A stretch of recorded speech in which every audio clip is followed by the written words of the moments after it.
नमस्कार दोस्तों, हमारे अपने YouTube channel Subhash Chandra success point fest पर आप सभी दोस्तों का बहुत बहुत स्वागत है। दोस्तों, आज की क्लास हम शुरू करते हैं और देखते हैं आज का पहला प्रश्न। संविधान के अनुच्छेद 356 के अंतर्गत राष्ट्रपति आपातकाल की घोषणा कर सकता है यदि वह संतुष्ट हो कि 1 नंबर ऑप्शन है राज्य की स्थिति को देखते हुए चुनाव कराना संभव नहीं। ऑप्शन नंबर 2 है राज्य में सरकार संविधान की व्यवस्थाओं के अनुसार नहीं चल सकती। ऑप्शन नंबर 3 है राज्यपाल ने राष्ट्रपति शासन की मांग की है। और ऑप्शन नंबर 4 है राज्य में कानून व व्यवस्था की स्थिति गंभीर है। तो हम बताएंगे कि संविधान के अनुच्छेद 356 के अंतर्गत राष्ट्रपति आपातकाल की घोषणा कर सकता है यदि वह संतुष्ट हो कि ऑप्शन नंबर 2 इस प्रश्न का सही उत्तर है राज्य में सरकार संविधान की व्यवस्थाओं के अनुसार नहीं चल सकती।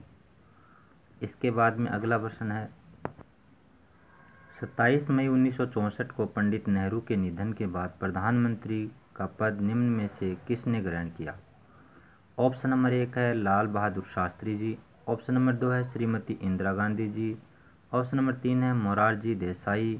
ऑप्शन नंबर 4 है गुलजारी लाल नंदा। तो इस प्रश्न का सही उत्तर है ऑप्शन नंबर 4 गुलजारी लाल नंदा। तो हमें बताना है 27 मई 1964 को पंडित नेहरू जी के निधन के बाद प्रधानमंत्री का पद है वो गुलजारी लाल नंदा ने ग्रहण किया था।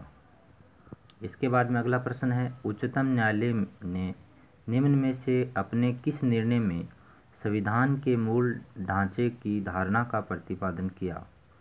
ऑप्शन नंबर 1 है शंकरी प्रसाद बनाम बिहार राज्य 1952।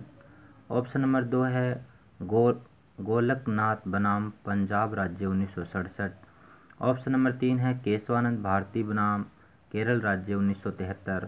ऑप्शन नंबर 4 है मिनर्वा मिल्स बनाम भारत संघ 1980। तो इस प्रश्न का सही उत्तर है ऑप्शन नंबर 3 केशवानंद भारती बनाम केरल राज्य 1973।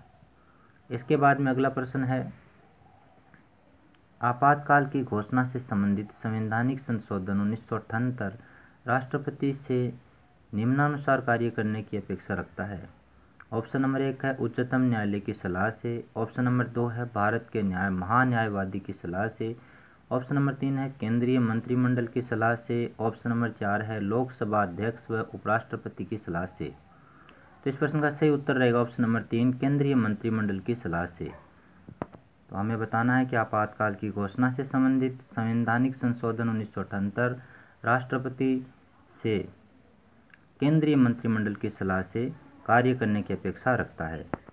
अगला प्रश्न है राष्ट्रपति द्वारा संविधान के अनुच्छेद 356 में प्रदत्त अपने अधिकारों का किसी राज्य के बारे में प्रयोग करने पर ऑप्शन नंबर 1 है उस राज्य में अनुच्छेद 19 निलंबित हो जाता है। ऑप्शन नंबर 2 है राज्य सूची के विषयों पर कानून बनाने का अधिकार संसद ले लेती है। ऑप्शन नंबर 3 है राज्य की विधानसभा स्वतः भंग हो जाती है। और ऑप्शन नंबर 4 है उपयुक्त तीनों।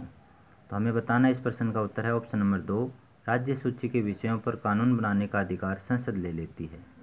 इसके बाद में अगला प्रश्न है निम्न में से कौन सा कथन सही नहीं है। ऑप्शन नंबर 1 है राज्य के उच्च न्यायालय के न्यायाधीशों की नियुक्ति राज्यपाल करता है। ऑप्शन नंबर 2 है राज्यपाल राज्य का मात्र संवैधानिक मुखिया होता है। ऑप्शन नंबर 3 है राज्यपाल की नियुक्ति राष्ट्रपति करता है। ऑप्शन नंबर 4 है राज्यपाल की पदावधि 5 वर्ष की ही है परंतु वह राष्ट्रपति के प्रसाद पर्यंत पद धारण करता है। तो इस प्रश्न का सही उत्तर रहेगा ऑप्शन नंबर 1 राज्य के उच्च न्यायालय के न्यायाधीशों की नियुक्ति राज्यपाल करता है। ये बात गलत है क्योंकि राज्यपाल उच्च न्यायालय के न्यायाधीशों की नियुक्ति नहीं करता है। इसके बाद में अगला प्रश्न है भारत का राष्ट्रपति अपने निषेधाधिकार शक्ति का प्रयोग कर सकता है। ऑप्शन नंबर 1 है केवल वित्त विधेयकों के लिए। ऑप्शन नंबर 2 है केवल निजी सदस्यों के विधेयकों के लिए। ऑप्शन नंबर 3 है केवल साधारण विधेयकों के लिए। और ऑप्शन नंबर 4 है संसद द्वारा पारित सभी विधेयकों के लिए। तो इस प्रश्न का सही उत्तर रहेगा ऑप्शन नंबर 3 केवल साधारण विधेयकों के लिए भारत का राष्ट्रपति अपनी निषेधाधिकार शक्ति का प्रयोग कर सकता है। नेक्स्ट प्रश्न है भारत में मृत्युदंड प्राप्त अपराधी को क्षमा दान करने का अधिकार निहित है। ऑप्शन नंबर 1 है राष्ट्रपति में। ऑप्शन नंबर 2 है सर्वोच्च न्यायालय में। ऑप्शन नंबर 3 है प्रधानमंत्री में। और ऑप्शन नंबर 4 है राज्यपाल में। तो इस प्रश्न का सही उत्तर रहेगा राष्ट्रपति में। तो भारत में मृत्युदंड प्राप्त अपराधी को क्षमा दान करने का अधिकार है, वो राष्ट्रपति जी के पास होता है। लास्ट प्रश्न है राजनीतिक विज्ञान का। 44वें संविधान संशोधन के अनुसार भारत का राष्ट्रपति आपातकालीन प्रावधानों का प्रयोग किसकी सलाह से करेगा? ऑप्शन नंबर 1 है केंद्रीय मंत्रिपरिषद, ऑप्शन नंबर 2 है भारत का महान्यायवादी, ऑप्शन नंबर 3 है उच्चतम न्यायालय और ऑप्शन नंबर 4 है उपराष्ट्रपति एवं प्रधानमंत्री। तो इस प्रश्न का सही उत्तर रहेगा ऑप्शन नंबर 1। 44वें संविधान संशोधन के अनुसार भारत का राष्ट्रपति आपातकालीन प्रावधानों का प्रयोग केंद्रीय मंत्रिपरिषद की सलाह से करेगा। तो इस प्रकार से ये राजनीतिक विज्ञान के जितने भी महत्वपूर्ण प्रश्न थे उनको हमने 6 भागों में डिवाइड किया और आप सभी को प्रदान किया। हमारा ये प्रयास आपको कैसा लगा? अगर आपको अच्छा लगा है तो आप हमारे YouTube channel Subhash Chandra success point fest से ज़रूर जुड़ें। अपना और सब अपनों का पूरा ख्याल रखें और सभी हमेशा खुश रहें। और हमेशा याद रखें, शिक्षा वह शेरनी का दूध है जो जितना पिएगा वो उतना ज़रूर दहाड़ेगा। तो निश्चित रूप से हमने प्रयास किया है राजनीतिक विज्ञान के कुछ महत्वपूर्ण प्रश्नों को समाहित करने का। ये छोटा सा प्रयास हमारा आपको लगा कैसा? अब हम अगले पॉइंट में, अगले वीडियो में हम बात करेंगे। ये जो टॉपिक दिख रहा है सौर मंडल, इसके बारे में चर्चा करेंगे। इससे जुड़े हुए कुछ महत्वपूर्ण प्रश्नों पर चर्चा करेंगे। जय हिंद दोस्तों, जय माँ सरस्वती। स्वस्थ रहें, हमेशा खुश रहें, अपना और अपनों का पूरा ख्याल जरूर रखें। जय हिंद।